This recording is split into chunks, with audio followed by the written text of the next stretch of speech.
Thank you, Louis. As Louis said, I'm going to bridge the gap from the more traditional, stereotypical rhetoric into on a more micro level, which is psychoanalysis. Jonathan Lear begins to build a bridge that connects this stereotypical rhetoric, which is a speaker, an audience, more of a public setting, to a more individual level, which is psychoanalysis, which is working through thinking and experiences to get to the root of a problem, which is a mental disconnect. The key that allows this kind of expansion to be made is that it all comes down to interpretation. Like interpreting a speech, you interpret it through your own eyes, based on your own feelings and your own emotions. Much like this is the same for someone who's being psychoanalyzed. You're interpreting the thought processes, the questions, the discussion in an individual way.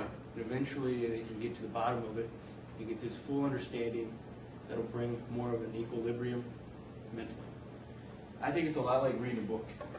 There's more here than meets the eye. You always hear you can't judge a book by its cover. That's kind of true in this case too. It's more than just words in a speech. It's more than just thinking and you're working through your mental problem. Maybe when you pick this book up in August, everyone probably interpreted the cover differently. You might have had a general idea what it was about, but you really didn't know until about this point in the course when we've studied it, worked through it, taken notes, thought about it, talked to other people about it, and eventually you get a full understanding of what it's all about, and you can actually talk about it. But no, I don't think any two of us interpreted this book the same way.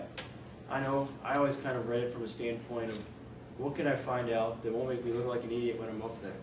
Maybe some of you got really excited about speaking, and you read it as, how can I refine my skills? Maybe if we had our PhD in communication, we'd interpret it as more of the ABCs of speaking.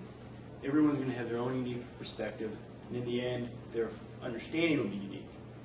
And this understanding, back to the psychoanalysis, is healthy because you know where it's coming from, what's going on, and then, just like rhetoric, be persuaded to look at the world differently.